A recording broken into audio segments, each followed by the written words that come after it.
చూస్తున్నారు S8 news. S8 news కి స్వాగతం. బులెటిన్ల ముందుగా హెడ్లైన్.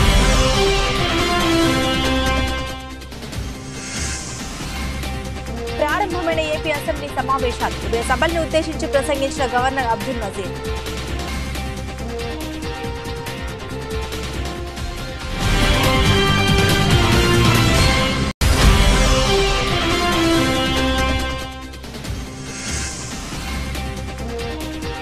కేసీఆర్ కు ముఖ్యమంత్రి రేవంత్ రెడ్డి సవాల్. అసెంబ్లీలో ప్రాజెక్టులపై బహిరంగ చర్చకు రండి అంటూ డిమాండ్.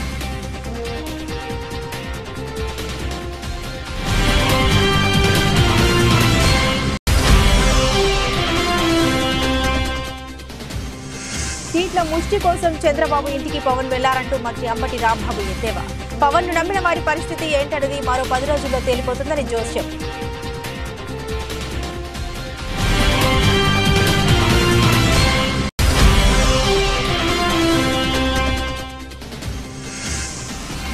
రేవంత్ రెడ్డి సవాల్ స్వీకరించిన మాజీ మంత్రి హరీష్ రావు. అసెంబ్లీలో చర్చ పెట్టు బిడ్డ, నీ దిమ్మ తిరిగేలా సమాధానం చెప్తామంటూ వ్యాఖ్య.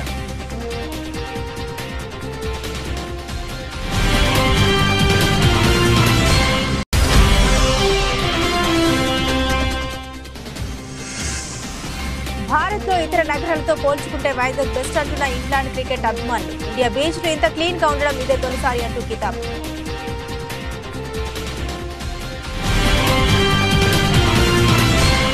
డీటెయిల్స్ చూస్తే ఏపీ అసెంబ్లీ సమావేశాలు ప్రారంభమయ్యాయి. సమావేశాలకు వచ్చిన గవర్నర్ అబ్దుల్ నజీర్ కు ముఖ్యమంత్రి జగన్ స్వాగతం పలికారు. ఉభయ సభల్ని ఉద్దేశించి గవర్నర్ ప్రసంగించారు. తమ ప్రభుత్వం ఇప్పటి వరకు 4 బడ్జెట్లను ప్రవేశపెట్టిందని తన ప్రసంగంలో గవర్నర్ తెలిపారు. విజయవాడలో అంబేద్కర్ విగ్రహాన్ని ఏర్పాటు చేయడం అభినందనీయమని తెలిపారు. తమ ప్రభుత్వం పేదల ప్రభుత్వమని, బడుగు బలహీన వర్గాల అభ్యున్నతికి కట్టుబడి ఉన్నామని తెలిపారు. నవరత్నాల ద్వారా పేదరిక నిర్మూలనకు కృషి చేస్తున్నామని తెలిపారు. దేశంలో ఎక్కడా లేని విధంగా విద్యా సంస్కరణ చేశామని తెలిపారు. పేద పిల్లలకు అంతర్జాతీయ స్థాయి విద్యను అందిస్తున్నామని తెలిపారు. దేశంలో ఎక్కడ లేని విధంగా ఫ్యామిలీ డాక్టర్ విధానంతో ప్రజలకు వైద్య సేవలు వైఎస్ఆర్ ఆరోగ్యశ్రీ కింద 25 లక్షల వరకు ఉచిత చికిత్స అందిస్తున్నామని గవర్నర్ అబ్దుల్ నజీర్ అన్నారు. Under the innovative unique health initiative of the state, family doctor scheme, doctor program, PHCs were reorganized to ensure 2 PHCs in each mandal or 1 PHC and 1 CHC. This is a new chapter in preventive care. Each PHC is provided with 2 doctors and 12 other paramedical staff to ensure better quality of preventive health care. The family doctor along with health team visit the secretariats, map to them and ensure that the same village is visited at least twice a month. They also visit Anganwadi centers to conduct antenatal and postnatal checkup. Under the family doctor program, 3.03 crore OP services, of which 1.32 crore unique patient services were provided so far to the rural people at their own villages. Towards achieving the goal of Jagananna Arogya Suraksha program has been, towards achieving the goal of Arogya Andhra Pradesh, Jagananna Arogya Suraksha program has been launched, under which the CHOs, ANMs visit households in rural and urban areas and conduct tests at their houses. Health camps are also organized by specialists in all villages, wards, covering 1 village secretariat in every mandal and every ward secretariat in urban local bodies. To act as a lifeline during emergencies and provide medical assistance to the public, 1,704 vehicles have been made. ప్రాజెక్టులు, జలాల కేటాయింపులపై అసెంబ్లీలో శ్వేతపత్రం విడుదల చేస్తామని 2 రోజుల పాటు ప్రత్యేకంగా చర్చిద్దామని CM సూచించారు. ఆ 2 రోజుల పాటు అసెంబ్లీకి వచ్చి చర్చలో పాల్గొనాలని, ఎవరు ద్రోహియో తేలిపోతుందని సవాల్ విసిరారు. కృష్ణా నీటి పంపిణీపై మంత్రులు ఉత్తమ్ కుమార్ రెడ్డి, కొండా సురేఖతో కలిసి ఆదివారం సచివాలయంలో సీఎం రేవంత్ రెడ్డి విలేకరులతో మాట్లాడారు. కేసీఆర్ కు సూటిగా సవాల్ విసురుతున్న అసెంబ్లీ సమావేశంలో ప్రాజెక్టులు, జలాలపై చర్చ పెడదాం, ప్రాజెక్టులపై శ్వేతపత్రం విడుదల చేస్తాం, 2 రోజుల పాటు దీనిపై చర్చిద్దాం, చాలవంటే సమావేశాల్ని పొడిగిద్దాం, కేసీఆర్, కేటీఆర్, హరీష్, కవిత అందరూ రండి, అవసరమైతే ఉమ్మడి సమావేశాలు నిర్వహిద్దాం, మీకు నిజాయితీ, చిత్తశుద్ధి ఉంటే అసెంబ్లీకి రండి, మీకు పూర్తి అవకాశం ఇస్తాం, ఒక్క నిమిషం కూడా మైక్ కట్ చేయం, నిజాలేంటో నిరూపిద్దామని సీఎం రేవంత్ రెడ్డి అన్నారు. ఈ రోజు మంత్రివర్గ సమావేశం అవుతుంది. అసెంబ్లీ సమావేశాలు ఎప్పటి నుంచి ఉంటాయో సాయంత్రం వరకు మీకు చెప్తాము. అసెంబ్లీ సమావేశాలలో వైట్ పేపర్ ప్రాజెక్టుల మీద రిలీజ్ చేస్తాం, ప్రాజెక్టుల హ్యాండ్ ఓవర్ మీద చర్చ పెడతాం. 48 గంటలు నువ్వు కోరుకుంటే ఇంకెక్కువ కావాలన్నా తలుపులు మూద్దాం, భోజనాలు అక్కడనే పెడదాం, బట్టలు తెచ్చుకో, మేము వస్తాం, మామ అల్లుడు మీరు ఇద్దరు రాండి, లేకపోతే ఎంబడి కొడుకుని తెచ్చుకోరు, అవతల మీ బిడ్డ ఉంటే ఆమెను కూడా ఉమ్మడి సమావేశాలు పెడతాం, ఒకవేళ చర్చ చేద్దామంటే శాసన మండలి శాసనసభ ఉమ్మడి సమావేశాలు ప్రత్యేకంగా ప్రాజెక్టుల మీద జలాల మీద చర్చ పెడతాము. మాకెవ్వరు లేరు, నేను మా ఉత్తమ్ కుమార్ రెడ్డి గారు ఇద్దరమే మాట్లాడతాం. సంబంధిత శాఖ మంత్రిగా వారు మాట్లాడతారు, ముఖ్యమంత్రిగా నేను మాట్లాడతా. చంద్రశేఖరరావు, హరీష్ రావు, తారక రామారావు, కవితారావు నలుగురు మీరు ఒకరి తర్వాత ఒకరు అలచిపోకుంటే ఎంతసేపు అయినా మాట్లాడదాం, చర్చ చేద్దాం. కృష్ణానది జలాల్లో ఏపీకి అధిక వాటా దక్కడానికి కేసీఆర్, హరీష్ రావు కారణమని తెలంగాణ సీఎం రేవంత్ రెడ్డి ఆరోపించడం తెలిసిందే. పోతిరెడ్డిపాడు ద్వారా నీటి తరలింపునకు కేసీఆర్, హరీష్ రావు ఏపీకి సహకరించారని రేవంత్ రెడ్డి పేర్కొన్నారు. దీనిపై మాజీ మంత్రి హరీష్ రావు స్పందించారు. పోతిరెడ్డిపాడు గురించి మాట్లాడే హక్కు రేవంత్ రెడ్డికి లేదని స్పష్టం చేశారు. హామీలు అమలు చేయలేక సాకులు చెబుతున్నారని హరీష్ రావు విమర్శించారు. ప్రాజెక్టులపై అసెంబ్లీలో చర్చకు తాము సిద్ధమని హరీష్ రావు స్పష్టం చేశారు. అసెంబ్లీలో దిమ్మ తిరిగే జవాబు ఇస్తామని అన్నారు. నాడు కేఆర్ ఎంపీకి ప్రాజెక్టుల అప్పగింతకు తాము ఒప్పుకున్నట్లు రేవంత్ రెడ్డి చేస్తున్న ఆరోపణలో నిజం లేదని ఉద్ఘాటించారు. అసెంబ్లీలో చర్చ పెట్ట మాట రెడీ, నువ్వు ఎప్పుడు పెట్టు, నీ దిమ్మ తిరిగేటట్టు అసెంబ్లీలో సమాధానం చెప్తాం బిడ్డ. గతంలో మా కేసీఆర్ గారు ఇదే అసెంబ్లీలో పవర్ పాయింట్ ప్రజెంటేషన్ పెడితే మేము ప్రిపేర్ కాలేదని ముఖం చాటేసి పారిపోయింది నీ కాంగ్రెస్ పార్టీ. మేమంత ప్రిపేర్ రాలేదు కానీ ఒకటి, బట్ మేమంతా పారిపోం, నీ దిమ్మ తిరిగే సమాధానం చెప్తాం, మేము తయారుగా ఉన్నాం. నువ్వు చేసిన తప్పును తెలంగాణ ప్రజలకు అర్థమయ్యేటట్టు అసెంబ్లీ సాక్షిగా నీ సంగతి ఏందో బయట పెట్టామని చెప్పి మనం చెప్తాం. ఏపీ అసెంబ్లీ సమావేశాలు కాసేపటి క్రితం ప్రారంభమయ్యాయి. అంతకుముందు అసెంబ్లీ మీడియా పాయింట్ వద్ద మంత్రి అంబటి రాంబాబు మాట్లాడారు. టీడీపీ అధినేత చంద్రబాబు, జనసేనాని పవన్ కళ్యాణ్ పై విమర్శలు గుప్పించారు. మేనిఫెస్టోను మాయం చేసిన ఘనుడు చంద్రబాబు అని అంబటి ఎద్దేవా చేశారు. సీట్ల ముష్టి కోసం చంద్రబాబు ఇంటికి పవన్ వెళ్లారని అన్నారు. పవన్ ను నమ్ముకుంటే కుక్క తోక పట్టుకుని సముద్రాన్ని ఈదినట్టేనని తెలిపారు. జనసేన కార్యకర్తలు ఇప్పటికైనా మేల్కోవాలని తెలిపారు. జగన్ హామీలపై చంద్రబాబు అసత్య ప్రచారం చేస్తున్నారని అంబటి మండిపడ్డారు. ఇచ్చిన ప్రతి హామీని నెరవేర్చిన ఘనత వైసీపీ ప్రభుత్వానిదని తెలిపారు. ఇచ్చిన మాటను నిలబెట్టుకున్న ఏకైక ముఖ్యమంత్రిగా చరిత్రలో జగన్ నిలిచిపోతారని అన్నారు. దుష్ట చతుష్టయం పన్నే పద్మ వ్యూహాలను ఛేదించి రాగల అర్జునుడు జగన్ అని కితాబిచ్చారు. జనసేన అధ్యక్షులు పవన్ కళ్యాణ్ గారు, అలాగే తెలుగుదేశం పార్టీ జాతీయ అధ్యక్షులు చంద్రబాబు నాయుడు గారు, చంద్రబాబు నాయుడు గారి అద్దె ఇంట్లో, అద్దెలేనా సొంతిల్లా, లింగమనేని వారి ఇంట్లో సమావేశం అయ్యారు, భేటీ అయ్యారు. వాళ్ళు భేటీ అవుతూనే ఉంటారు, నా చిన్నప్పటి నుంచి భేటీ అవుతూనే ఉన్నారు, కానీ ఏది తేలదు, అవ్వదు. అసలు పవన్ కళ్యాణ్ అనే నాయకుడు ఎక్కడి నుంచి పోటీ చేస్తాడని తెలుసుకోగలిగారా? చంద్రబాబు నాయుడు గారు కుప్పంలోనే పోటీ చేస్తారా, మరోటి పోటీ చేస్తారా తెలుసుకోగలిగారా? అది తేలేది కాదు, మునిగేది కాదు. ఈ లోపల మేము సిద్ధమయ్యాం, యుద్ధం కూడా అయిపోతుంది. వైఎస్ఆర్ కాంగ్రెస్ పార్టీ గెలిచి అధికారంలోకి వస్తుంది. అప్పుడు దాకా వీళ్ళు సీట్లు తేల్చుకోలేరు. సీట్ల కన్నా ముందు వీళ్ళు నోట్లు తేల్చుకోవాలి. పవన్ కళ్యాణ్ గారు నోట్లు తేల్చుకుంటే తప్ప సీట్లు తేలనటువంటి పరిస్థితి అనే విషయాన్ని దయచేసి గమనించండి. పవన్ కళ్యాణ్ నమ్ముకున్న వాళ్ళు కుక్క తోక పట్టుకొని గోదావరి ఈదినట్టు అవుతుంది. ఆయనకి ముష్టి సీట్లు ఇస్తారు, 3, 30, 25 ఇస్తారు, వాటితో సర్దుకుంటారు. సీట్లు ఏమైనా ముష్టిస్తారు కానీ క్యాష్ మాత్రం బలంగా ఇస్తారు. దానికోసం ఆయన ఎదురు చూస్తున్నాడు. ఎవరైనా పవన్ కళ్యాణ్ గారిని నమ్మి ఆయనతో ప్రయాణం చేసేవారు ఏమవుతారనేది ఒక్క వారం 10 రోజుల్లోనో లేకపోతే నెల రోజుల్లోనో తేలబోతుందని ఈ సందర్భంగా నేను చెప్పదలుచుకున్నాను. ఎన్నికల పోలింగ్ రోజు ఏపీ పోలీసులు తుపాకులు పట్టుకుని నాగార్జున సాగర్ ను ఆక్రమించుకున్నారని, అప్పుడు కేసీఆర్ ఎందుకు మాట్లాడలేదని రేవంత్ రెడ్డి ప్రశ్నించారు. రండి పనులు చేసింది నువ్వు, లొంగిపోయింది నువ్వు, అందుకే జగన్మోహన్ రెడ్డి వచ్చి ప్రాజెక్టును స్వాధీనం చేసుకున్నాడు. ఇప్పుడు కాంగ్రెస్ ప్రభుత్వం ఉంది, రమ్మను జగన్మోహన్ రెడ్డిని అంటూ తీవ్ర వ్యాఖ్యలు చేశారు. లంకె బిందె లాంటి తెలంగాణ రాష్ట్రాన్ని టీఆర్ఎస్ ప్రభుత్వం మట్టి కుండలాగా మార్చిందని ఒక ప్రశ్నకు సమాధానంగా చెప్పారు. ప్రస్తుత పరిస్థితిని పరిశీలిస్తే మేడిగడ్డ బ్యారేజ్ పనికి వచ్చే పరిస్థితి కనిపించడం లేదని, అయితే దీనిపై నిపుణుల కమిటీ నివేదిక మేరకు ప్రభుత్వం చర్యలు తీసుకుంటుందని తెలిపారు. ఇక్కడ ఎన్నికల రోజు, పోలింగ్ రోజు పొద్దున్నే నాగార్జున సాగర్ భూభాగం మొత్తం తెలంగాణలో ఉంది. నాగార్జున సాగర్ ప్రాజెక్టు కంప్లీట్ గా తెలంగాణ స్వాధీనంలో ఉంది. కనీసము శ్రీశైలం అన్న సగం వాళ్ళ చేతిలో ఉంది, సగం మన చేతిలో ఉంది. జగన్మోహన్ రెడ్డి పోలీసులు తుపాకులు వేసుకొని నాగార్జున సాగర్ డ్యామ్ మీదకి వచ్చి ప్రాజెక్టును హ్యాండ్ ఓవర్ చేసుకోరు. ఈ సన్నాసి రండా జగన్మోహన్ రెడ్డి తెలంగాణలోకి వచ్చి నాగార్జున సాగర్ ప్రాజెక్టును ఆక్రమించుకుంటే నోట్లకెళ్ళి మాట వెళ్ళలే. రండ పనులు చేసింది లొంగిపోయింది నువ్వు చంద్రశేఖరరావు. నువ్వు రండగాడి కాబట్టి జగన్మోహన్ రెడ్డి వచ్చి నాగార్జున సాగర్ మీద తుపాకులు పెట్టి ప్రాజెక్టును హ్యాండ్ ఓవర్ చేసుకుండు. అదే కాంగ్రెస్ అధికారంలో ఉన్నప్పుడు వచ్చి చూడమను, ఇవాళ రమ్మను, వచ్చి నాగార్జున సాగర్ మీదకి రమ్మను జగన్మోహన్ రెడ్డిని. నువ్వు రండగాడివి, జగన్మోహన్ రెడ్డికి ప్రాజెక్టును తాకట్టు పెట్టి తుపాకులు తీసుకొని వచ్చి నాగార్జున సాగర్ డ్యామ్ను ఆక్రమించుకుంటే పల్లెత్తు మాట మాట్లాడలేదు. నువ్వు పోయి కేంద్ర ప్రభుత్వానికి ప్రాజెక్టులను హ్యాండ్ ఓవర్ చేయడానికి నిధులను కేటాయించినోడు నువ్వు వచ్చి మమ్మల్ని బదనాం చేస్తావా, మా మీద మాట్లాడతావా?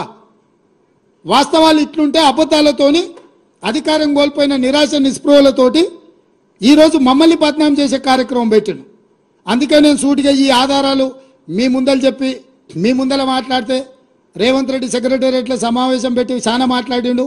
ఆయన కథ ఏంది, ఆయన కమామిస్ ఏందని ఆయన మాట్లాడతాడు. అందుకే నేను సూటిగా ఈరోజు మంత్రివర్గ సమావేశం అవుతుంది. అసెంబ్లీ సమావేశాలు ఎప్పటి నుంచి ఉంటాయో సాయంత్రం వరకు మీకు చెప్తాము. గడిచిన 10 ఏళ్లుగా తెలుగుదేశం పార్టీ ఎంపీగా గుంటూరు పార్లమెంట్ సభ్యులుగా జయదేవ్ గల్లా ప్రత్యేక హోదా, పోలవరం మరియు రాష్ట్ర హక్కుల కోసం పోరాడిన తీరు నేటి యువతకు ఎంతో స్ఫూర్తిదాయకమని జయదేవ్ గారు ప్రత్యక్ష రాజకీయాల నుండి తాత్కాలికంగా నిష్క్రమిస్తూ కృతజ్ఞత అభివందనం పేరుతో గుంటూరులోని శ్రీ కన్వెన్షన్ హాల్ నందు ఆత్మీయ సమ్మేళనం ఏర్పాటు చేసిన నేపథ్యంలో జిల్లా తెలుగు యువత అధ్యక్షులు రావిపాటి సాయికృష్ణ ఆధ్వర్యంలో జయదేవ్ గల్లా పార్లమెంట్లో ప్రత్యేక హోదా విభజన హామీల కోసం గలం విప్పిన చిత్రాలు, అమరావతి రాజధాని కోసం రైతుల పోరాటంలో ఎదుర్కొన్న విచారక సంఘటనలు, గుంటూరు పార్లమెంటు పరిధిలో చేసిన అభివృద్ధి కార్యక్రమాలు, భారీ సైకత శిల్పంలో పొందుపరిచి గల్లా జయదేవ్ భారీ సైకత శిల్పాన్ని ప్రత్యేకంగా అంతర్జాతీయ సైకత శిల్పి ఆకునూరు బాలాజీ వరప్రసాద్ చే రూపొందించి ప్రదర్శనలో ఉంచారు.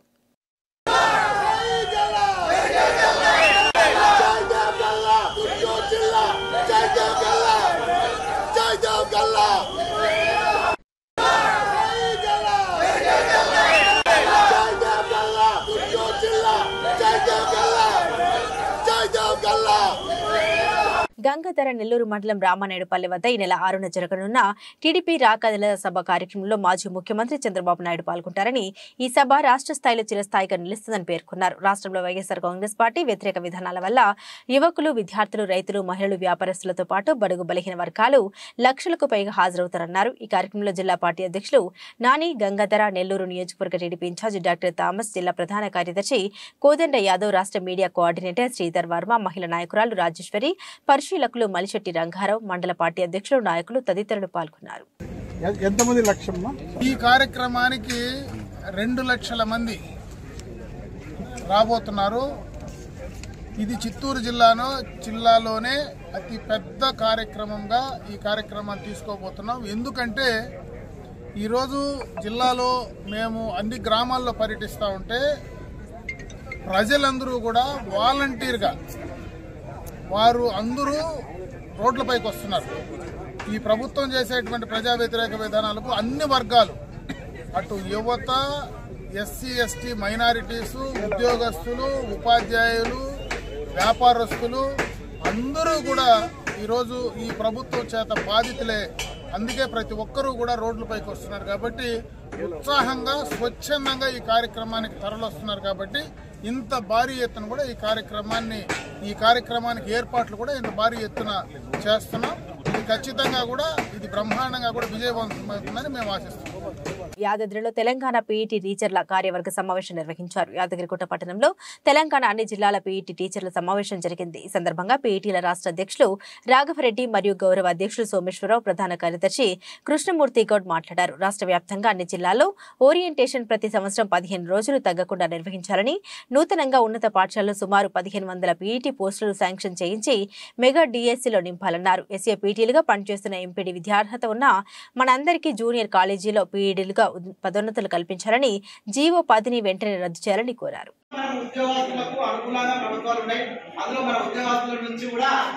సత్సంబంధాలు డైరెక్ట్ ముఖ్యమంత్రి నుంచి మొదలుపెడితే సెక్రటరీ వరకు కూడా ఉన్నాయి. అటువంటి సంబంధాలను ఉపయోగించుకొని అతి ముఖ్యమైనటువంటి అంశం అప్గ్రేడేషన్. ఇలా అప్గ్రేడేషన్ లేకపోతే మన జిల్లాలలో మన యొక్క పదవులు ఉన్నాయి, మన వ్యాయామ విద్యా ఉపాధ్యాయుల యొక్క సభ్యత్వం కూడా తీసుకునే పరిస్థితి కనబడతలేదు. అది మాత్రం సత్యం. రాష్ట్రటువంటి పిలుపు మేరకు ధర్నాలు చేసాం, రాష్ట్రపతులు చేసాం, జైలు కూడా వేయడం. రాఘవరెడ్డి, తెలంగాణ పీఈటీ అసోసియేషన్ అధ్యక్షుడిని. ఈరోజు యాదాద్రి భువనగిరి జిల్లాలో మా రాష్ట్ర కార్యవర్గ సమావేశం నిర్వహిస్తున్నాము. దాంట్లో మాకు చాలా రోజుల నుండి పెండింగ్లో ఉన్న అప్గ్రేడేషన్ గురించి, అలాగే 79 జీవోను రద్దు చేస్తూ 10 జీవో తీసి జూనియర్ కాలేజీకి మా ప్రమోషన్లకు అడ్డు జరిగిన జీవోను కూడా నిలుపుదల చేయాలని ఈరోజు మేము ఏకంగా తీర్మానం చేసుకున్నాము. స్కూల్ గేమ్స్లో కూడా మాది చాలా పెండింగ్లో బిల్స్ ఉన్నాయి. మా పీఈటీలు జోబులకి వెళ్ళి పెట్టి టోర్నమెంట్ చేస్తున్నారు. ఆ టోర్నమెంట్లో బిల్స్ కూడా తొందర రావడానికి ఈరోజు మేము తీర్మానం చేసుకున్నాము. ఈ సమావేశంలో మాకు గత 20 సంవత్సరాల నుంచి పదోన్నతులు లేక పీఈటీగానే రిటైర్ అవుతున్న సందర్భం మాకు ఉంది. ఈరోజు మన అందరికి కూడా రాష్ట్రంలో ప్రజాప్రభుత్వం ఆధ్వర్యంలో ప్రభుత్వం ఏర్పడ్డది. గౌరవ ముఖ్యమంత్రి వర్యులు స్వయాన ఫుట్బాల్ క్రీడాకారులు వారు మా యొక్క సమస్యలను దృష్టిలో ఉంచుకొని వెంటనే పీఈటీలందరికీ కూడా అప్గ్రేడేషన్ గతంలో 10 ఏళ్ల కింద అయినది కోర్టులో నేటి వరకు మగ్గుతూ ఉంది. దానిని వెంటనే క్లియర్ చేసి మా అందరికీ పదోన్నతులు ఇవ్వాలని కోరుచున్నాం. అదేవిధంగా జూనియర్ కాలేజీలలో అన్ని పీడీ పోస్టులు ఖాళీగా ఉన్నాయి. అక్కడ జీఓఎంఎస్ నెంబర్ 79 ప్రకారం ఎంపీడీ విద్యార్హతలున్న మా పీడీలకు వెంటనే జూనియర్ కాలేజుకు పదోన్నతులు పీడీలుగా ఇవ్వాలని కోరుచున్నాం. అదేవిధంగా తెలంగాణ వచ్చిన తర్వాత ఇప్పటి వరకు కూడా తెలంగాణ రాష్ట్రంలో 1571 స్కూళ్ళల్లో ఇప్పటికీ పీఈటీ పోస్ట్ లేదు. ఆ స్కూల్లో మామూలుగా అన్ని సబ్జెక్ట్ టీచర్లు ఉన్నారు, పీఈటీ పోస్ట్ మాత్రం లేదు. గౌరవ ముఖ్యమంత్రి వర్యులు వెంటనే జోక్యం చేసుకొని విద్యాశాఖ మీద సమీక్ష చేసి నూతనంగా 1500 పీఈటీ పోస్టులను శాంక్షన్ చేసి రాష్ట్రంలో అన్ని ఉన్నత పాఠశాలలో పీఈటీ పోస్టులు. చిత్తూరు జిల్లా గంగాధర నెల్లూరు నియోజకవర్గం కార్వేటి నగరం మండలం ఆర్కేవి భీపేట గ్రామానికి చెందిన మార్సాని గోవర్ధన్ రెడ్డికి కాంగ్రెస్ పార్టీ అధిష్టానం రాష్ట్ర అధికార ప్రతినిధిగా బాధ్యతలు అప్పగించడంతో కార్వేటి నగరం మండల అధ్యక్షుడు దినకర్ ప్రసాద్ ఆధ్వర్యంలో కోనేరు వద్ద సన్మాన సభ నిర్వహించారు. ఈ కార్యక్రమంలో స్థానిక నాయకులు కలిసి శుభాకాంక్షలు తెలియజేశారు.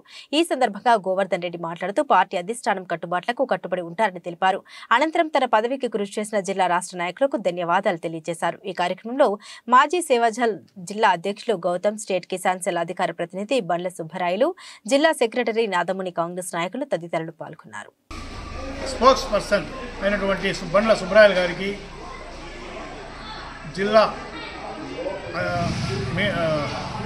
జిల్లా అనుబంధ సంస్థలైనటువంటి అన్ని వర్గాల వారికి,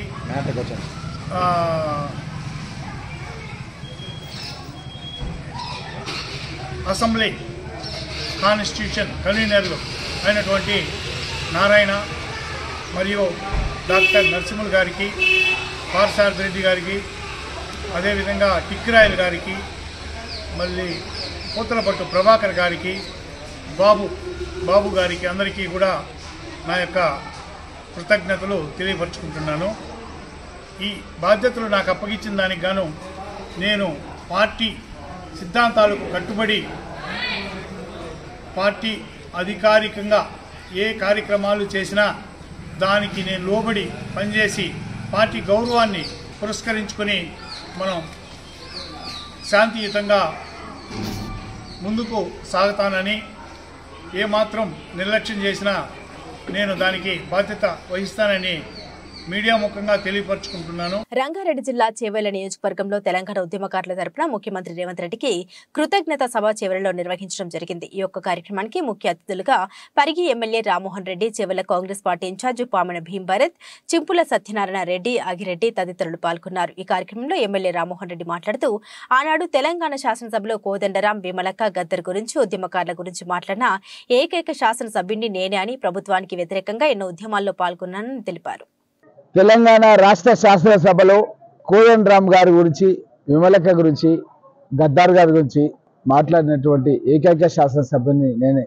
ఎందుకంటే సోదరుడు భీంభరత్ ఆ రోజు విమలక్క గారి సారథ్యం లోపల మా పరిగి నియోజకవర్గంలో రంగారెడ్డి జిల్లాలో, అప్పుడున్నటువంటి రంగారెడ్డి జిల్లాలో చాలా ఉద్యమాలు తాను బాసటగా నిలిచి ఎన్నో ఉద్యమాల గురించి ప్రయత్నం చేసిన సందర్భంలో నేను పరిగి నియోజకవర్గ ఇన్ఛార్జిగా ఉండి అప్పుడున్నటువంటి కాంగ్రెస్ ప్రభుత్వం లోపల ప్రభుత్వానికి వ్యతిరేకంగా కూడా ఎన్నో ప్రోగ్రాంలలో మేము పాల్గొనడం జరిగింది. అలాంటి సందర్భం లోపల ఈరోజు ఆ ఉద్యమాల్లో పాల్గొన్నటువంటి ఉద్యమకారుల గురించి సోదరుడు శ్రీనివాస్ నాయకత్వం లోపల మహేశ్వర్ ఈరోజు కార్యక్రమం పెట్టి స్థానిక నాయకులు జనార్దన్ రెడ్డి గారు, సత్యనారాయణ రెడ్డి గారు, ఆగిరెడ్డి గారు, డివై గారు అందరూ కూడా కలిసి ఒక మంచి కార్యక్రమాన్ని వీరందరంతా కూడా కలిసి, ఎందుకంటే ఎవరైతే ఉద్యమం గురించి పోట్లాడిందో మా పెద్దలు లాంటి వాళ్ళు వీళ్ళందరూ కూడా న్యాయం జరగాలని ఈరోజు ఒక మంచి కార్యక్రమాన్ని ఈరోజు ఇక్కడ మన చెవెల గడ్డ మీద పెట్టారు. వీళ్ళందరూ కూడా బాధ్యతగా ఉండాలని మా యొక్క సోదరుడు స్పీకర్ గారు ప్రసాద్ కుమార్ గారు నాకు చెప్పారు. తమ్మి నువ్వు పోయి రావాలి, వాళ్ళందరూ కూడా ఒక భరోసా ఇవ్వాలి. మన రాష్ట్రం లోపల, తెలంగాణ రాష్ట్రం లోపల గౌరవ ముఖ్యమంత్రి రేవంత్ రెడ్డి గారి నాయకత్వం లోపల వారికి సముచిత న్యాయం చేస్తాం. 250 గజాల భూమి ఇస్తాం. ఇంకా ఇదే కాదు, ఇంకా భవిష్యత్తు లోపల చాలా పెద్ద ఎత్తున మనం కార్యక్రమాలు నిర్వహిస్తాం. తెలంగాణ ఉద్యమకారులకు మీరు భరోసా ఇవ్వాలని చెప్పి నన్ను ఈరోజు మన చెవెలకు పంపించడం జరిగింది. కాకినాడ జిల్లా పత్తిపాడు నియోజకవర్గంలో ధ్వంసమైన రోడ్లను వెంటనే పునరుద్ధరించాలని నియోజకవర్గ టీడీపీ ఇన్ఛార్జ్ వరపుల సత్యప్రభ రాజు ఆధ్వర్యంలో ఏలేశ్వరం మండలం తూర్పు లక్ష్మీపురం నుండి రమణయ్యపేట వరకు టీడీపీ జనసేన శ్రేణులతో కలిసి భారీ పాదయాత్ర చేపట్టారు. ఏలేశ్వరం మండలం తూర్పు లక్ష్మీపురం నుండి రమణయ్యపేట వరకు టీడీపీ జనసేన శ్రేణుల పాదయాత్ర. ఈ సందర్భంగా రోడ్డుపై బైఠాయించిన టీడీపీ జనసేన శ్రేణులు భారీగా స్తంభించిన ట్రాఫిక్, రోడ్డుకి అడ్డంగా గోడ నిర్మాణం చేపట్టిన నాయకులు స్పష్టమైన హామీ ఇచ్చేంత వరకు నిరసన ఆపేదలేదని పేర్కొన్న టీడీపీ జనసేన నాయకులు నిరసన ప్రకటించడం జరుగుతుంది. ఒక్కసారి ప్రతి ఒక్కరూ ఈ ప్రాంత ప్రజలు పడే ఇబ్బందులు, వాహనాల మీద వెళ్తున్నప్పుడు ఒక చిరు వ్యాపారి నిమిత్తం వాహనాల మీద వెళ్తున్నప్పుడు, ఒక బండి మీద వెళ్తున్నాడు, ఏదైనా ప్రమాదం జరిగితే మంచాన పడితే ఆ కుటుంబ పరిస్థితి ఎలా ఉంటుంది ఒకసారి. అటువంటి పరిస్థితులు ఎంతో మందికి ఇక్కడ ఎన్నో యాక్సిడెంట్లు అయినాయి, ప్రమాదాలు జరిగినాయి. కార్లు, వాహనాలు రోజు వెళ్తున్నప్పుడు వాళ్ళు ఇబ్బందులు, దుమ్ము ధూళి, చుట్టుపక్కల నివసిస్తున్న ప్రజలు కూడా ఈ దుమ్ము ధూళితో వాళ్ళ అనారోగ్యానికి గురై ఇలా ప్రజలందరూ ఎంతో ఇబ్బంది పడిపోతున్నారు. ఇవన్నిటిని ఈ రోజు ఖచ్చితంగా వారికి ఒక భరోసా ఇవ్వాలి, సరైన సమాధానం చెప్పాలి. ఇక్కడ ప్రభుత్వ అధికారులు, R&D అధికారులని మేము డిమాండ్ చేస్తున్నాం. మేము ఈ రోజు వారికి నుంచి మాకు ఒక భరోసా లభించకుండా మేము ఇక్కడి నుంచి కదిలేది లేదని మాత్రం ప్రతి ఒక్కరికి నేను ఈ మీడియా ముఖంగా తెలియజేస్తున్నాను. ప్రజల సమస్యపై పోరాటం చేస్తానని భారత చైతన్య యువజన పార్టీ యువనేత డాక్టర్ బిఆర్ అంబేద్కర్ కోనసీమ జిల్లా రామచంద్రపురానికి చెందిన బర్ల శ్రీనివాస్ యాదవ్ అన్నారు. సీతారామ కన్వెన్షన్ హాల్ నందు ఏర్పాటు చేసిన మీడియా సమావేశంలో శ్రీనివాస్ యాదవ్ మాట్లాడారు. తాను ఈ ఎన్నికల్లో భారత చైతన్య యువజన పార్టీ రామచంద్రపురం నియోజకవర్గ అభ్యర్థిగా రాజకీయాల్లోకి అడుగుపెడుతున్నట్లు తెలిపారు. రామచంద్రపురం నియోజకవర్గంలో ప్రజా సమస్యలు పరిష్కరించేందుకు తాను రాజకీయాల్లోకి వస్తున్నానని ఆయన తెలిపారు. తమ అధినేత రామచంద్ర యాదవ్ సిద్ధాంతాలు, పేదల సమస్యల పట్ల ఆయన స్పందించే తీరు నచ్చి తాను బీసీవై పార్టీలో చేరినట్లు ఆయన తెలిపారు. మా పార్టీ విధానాలు రైతులకు మంచి చేయాలి, బడుగు బలహీన వర్గాలకు బడుగులు పడిపోయిన బడుగు బలహీన వర్గాలందరినీ కూడా బయటకు తీసుకొచ్చి వాళ్ళకి ఏ యొక్క వృత్తులు అంటే మన రజకులకు కానివ్వండి, బ్రాహ్మణ్స్ కానివ్వండి, ఇలా చేతి వృత్తులు చేస్తున్న ప్రతి ఒక్కరు కూడా అందరికీ వాళ్ళ వృత్తులపై అవగాహన కల్పించి ఇప్పుడు రానున్న కాలం ప్రజెంట్ జరుగుతున్న రోజుల్లో కూడా వృత్తులు మానేశారు అందరూ కూడా. ఎందుకంటే ఇక్కడ బ్రతికే విధానం కూడా చాలా ఇబ్బందులుగా ఉంటుంది. ఇప్పుడు చేతి వృత్తులపైన కూడా మనం దృష్టి పెట్టి రైతులు కూడా మనం మంచి చేయాలని మా రామచంద్ర యాదవ్ గారు ఏదైతే సంకల్పించారో ఆ యొక్క కార్యక్రమాన్ని నేను ప్రజల్లో తెలుసుకొని వాళ్ళకున్న సమస్యలపై పోరాటం చేసి వాళ్ళకి మంచి చేకూరేలా నేను సహాయం చేస్తాను. బాపట్ల పట్టణంలోని జనసేన పార్టీ కార్యాలయంలో బాపట్ల మండలం పూండ్ల గ్రామం వారు కొంతమంది మహిళలు, యువత, పెద్దవాళ్లు జనసేన పార్టీలో చేరడం జరిగింది. ఈ కార్యక్రమంలో బాపట్ల నియోజకవర్గ జనసేన పార్టీ అధికార ప్రతినిధి ఇమ్మడిశెట్టి మురళీకృష్ణ మాట్లాడారు. ఒక బలమైన వృక్షంగా పెరగాలంటే దాని పునాది బలంగా ఉండాలి. అప్పుడే అది మహావృక్షమై 10 మందికి నీడనిస్తుంది. అలాగే ఏ పార్టీ అయినా బలంగా ఒక రాష్ట్రంలో కానీ దేశంలో కానీ అభివృద్ధి చెందాలన్నా, బలపడాలన్నా అది క్షేత్రస్థాయిలో బాగా బలంగా ఉండాలి. ఆ క్షేత్రస్థాయి మీద మా నామన శివనారాయణ గారు, మన జనసేన కోఆర్డినేటర్, ఆయన ఆధ్వర్యంలో కష్టపడి మేము పనిచేస్తున్నాము. అలాగే ప్రతి గ్రామానికి మేము సందర్శించి వారిని మేము పార్టీలో ఆహ్వానిస్తున్నాము. ఈ సందర్భంగా మీరంతా కూడా కొత్తగా చేరడం వల్ల పార్టీకి మరింత ఉత్సాహం బలం చేకూరుతుందని ఈ సందర్భంగా సంతోషం వ్యక్తం చేస్తూ ధన్యవాదాలు. భారత్ లో ఇతర నగరాలతో పోల్చుకుంటే వైజాగ్ బెస్ట్ అని ఇంగ్లాండ్ క్రికెట్ అభిమానులు అంటున్నారు. ఇండియా బీచ్లు ఇంత క్లీన్ గా ఉండడమే ఇదే తొలిసారి అని కితాబిచ్చారు. Following on podcast, as promised yesterday, Harmy and I have brought you to the beach.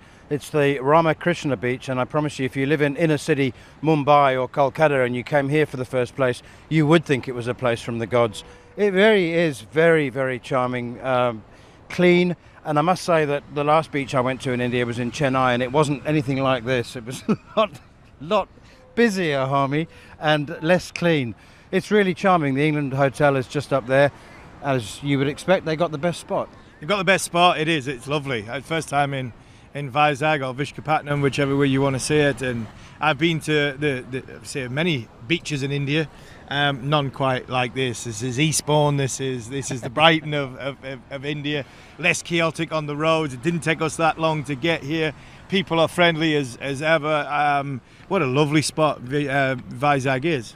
Palnadu జిల్లా గురజాల నియోజకవర్గం దాచపల్లి జంగా కృష్ణమూర్తి మాట్లాడుతూ పిడుగురాల రైల్వే కమ్ ఓవర్ బ్రిడ్జికి నిధులు ఇచ్చింది సెంట్రల్ గవర్నమెంట్, దానికి కొబ్బరికాయ కొట్టి కాసు మహేష్ రెడ్డి శంకుస్థాపన చేసి నేనే తీసుకొచ్చాను అని తన అకౌంట్లో వేసుకున్నాడని, బ్రాహ్మణపల్లి మెడికల్ కాలేజీకి సంబంధించి నిధులు ఇచ్చింది సెంట్రల్ గవర్నమెంట్, దాన్ని కూడా నేనే పోరాడి నిధులు తెచ్చి కట్టిస్తున్నాను అంటూ తన ఖాతాలో కాసు మహేష్ రెడ్డి వేసుకున్నాడని జంగా కృష్ణమూర్తి మండిపడ్డారు. అమ్మఒడి కానీ, ఆసరా కానీ, నవరత్నాల పథకాల్లో ఏ పథకమైనా సరే రాష్ట్ర ప్రభుత్వం జనరల్లో ఇచ్చినవి నువ్వు కొత్తగా ముఖ్యమంత్రితో చెప్పి గురజాలకి ఏమన్నా తీసుకుని వచ్చావా కొత్తగా కాసు మహేష్ రెడ్డి అని ప్రశ్నించారు ఆయన. బాధ్యత ఇదేదో నేను చేశానో ఇంకోటి చెప్పుకోవటం కాదు, ప్రజాప్రతినిధుల బాధ్యత. చేసింది చెప్పుకోవాలా, ప్రవహించి చెప్పుకోవాలి, కానీ ప్రతిదీ నేనే చేశాను. మరి హైవే రోడ్డుకు సంబంధించుకున్న ఆయాంలో హైవే రోడ్ వేశాను. నార్కెట్పల్లి నుంచి మనకి కొండగోడు దగ్గర నుంచి పొందు దాకా ఉంది. మరి వేల కోట్లకు సంబంధించిన హైవే ఇది కూడా నా ఖాతాలో వేసుకోవచ్చా? ఇవన్నీ ఎందుకంటే తప్పుడు ప్రచారాలు, ప్రజలను మోసం చేసి మెడికల్ కాలేజ్ నేనే తీసుకొచ్చాను, అది నేనే తీసుకొచ్చాను, ఇది ఏం చెప్పుకోవటం అనేది వాళ్ళతో ప్రజలు నమ్ముతారు. ఏం చేస్తావు అనేది ప్రజలకు తెలుస్తారు. అది దగ్గరలో ఎవరు ఏంటనే విషయాలు తెలుసుకుంటారు. బులెటిన్ ముగించే ముందు హెడ్లైన్స్ మరోసారి.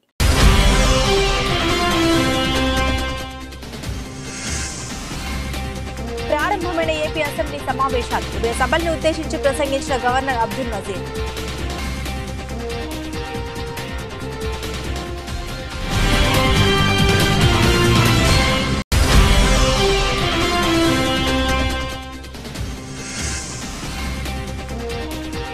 కేసీఆర్ కు ముఖ్యమంత్రి రేవంత్ రెడ్డి సవాల్, అసెంబ్లీలో ప్రాజెక్టులపై బహిరంగ చర్చకు రండి అంటూ డిమాండ్.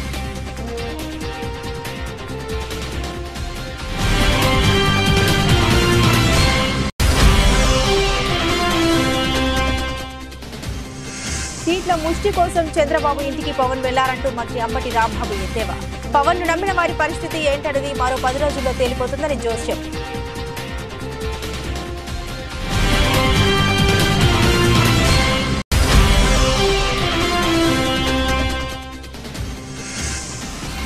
రేవంత్ రెడ్డి సవాల్ స్వీకరించిన మాజీ మంత్రి హరీష్ రావు, అసెంబ్లీలో చర్చ పెట్టు బిడ్డ, నీ దిమ్మ తిరిగేలా సమాధానం చెప్తామంటూ వ్యాఖ్య.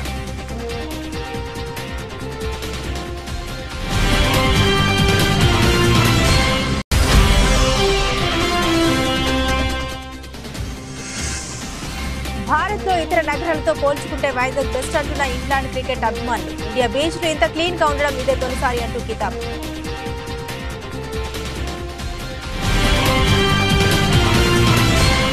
ఇవి ఈ బులెటిన్ లోని విశేషాలు. తిరిగి మరో బులెటిన్ తో మళ్ళీ కలుసుకుందాం. సెలవు.